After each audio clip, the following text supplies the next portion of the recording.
بسم اللہ الرحمن الرحیم۔ السلام علیکم ناظرین و سامعین، دعا اور امید یہی کہ آپ جہاں پر بھی ہیں، جس حال میں بھی ہیں، اللہ تعالیٰ آپ کو ہمیشہ خوش رکھیں، آباد رکھیں۔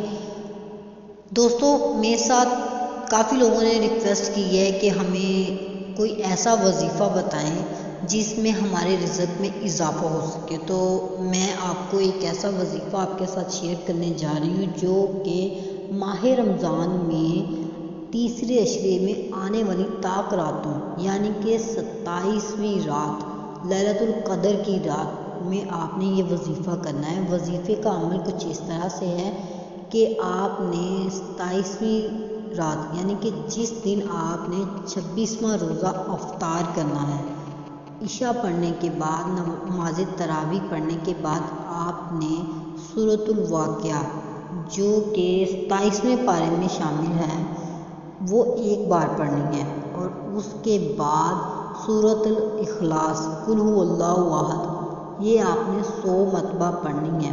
پڑھ کر اپنے رزق میں اضافے کے لیے دعا کرنی ہے۔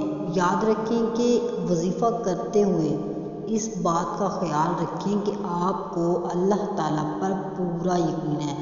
آپ کامل یقین کے ساتھ یہ وظیفہ کریں، انشاءاللہ چند ہی دنوں میں اللہ تعالیٰ آپ کو غیب کے علم سے رزق عطا فرمائے گا، اور آپ کے رزق میں بہت ہی برکت پیدا ہو جائے گی انشاءاللہ تعالیٰ۔